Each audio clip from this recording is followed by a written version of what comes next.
Right then, ladies and gentlemen, here we go. Look, something a little bit different.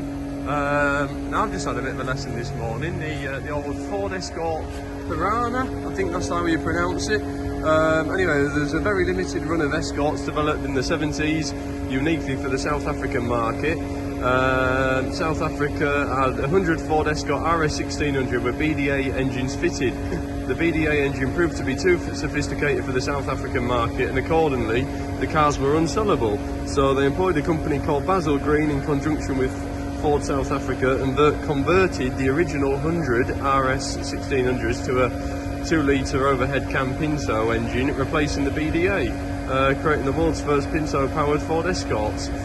And then there it is, it was born. Yeah, many of the original Piranhas were converted back to RS 1600s, making them very rare and difficult to find. Latterly, they used the 1300E shells with the square headlights, which this model is. This is an exceptional example and was imported to the UK earlier this year and is supplied with the Nova certificate required for UK road registration. There you go, well here she is, hence why it probably looks as solid as it does. I've just turned it over, cranked it over a few times, guys, and to be fair, she wants them carbs balancing. She was sort of spitting back, and I thought before we have any dramas, I'll leave it. But it turns over and did sort of fire for 5-6 seconds, and then yeah, running a bit rough.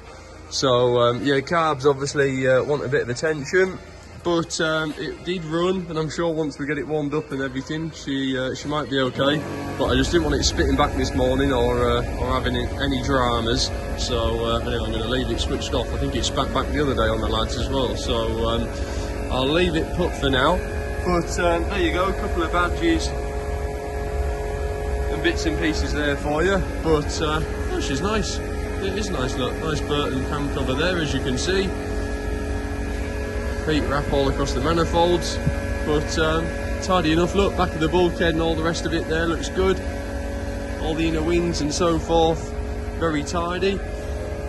Wing tops, there's a few bits here and there. Obviously it's had a fair bit of paint in its past life, but nevertheless looks good. Nice solid wheel arches, nice clean wheels. Interior wise, overall very good look. The seats are very tidy. Not a massive fan of the steering wheel, but dashboard and everything is lovely there, look, as you can see. That's just rusted out a little bit. Look, that one's coming out and painting. But yeah, carpets and mats are clean. Insteps and things look good. Door cards, or what of them, are nice and tidy. Skins aren't perfect, but they're okay. Roof guttering's good. Roof looks nice and straight.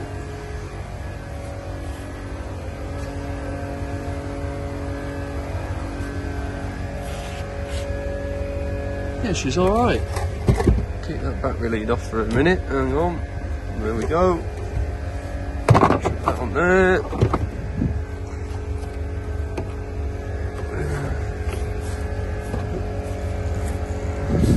Oh, we're all screwed down. Look, aren't we? From what I see, looks pretty good in the back.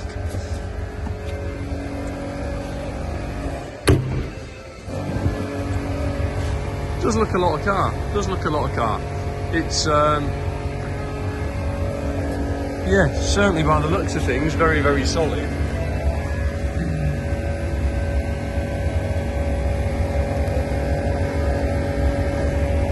Hopefully you can see a bit more than myself under there.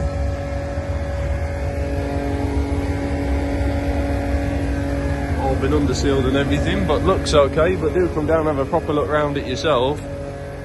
But yeah, I can't quite put my finger on it. Lovely, bright, nice, usable looking car, but just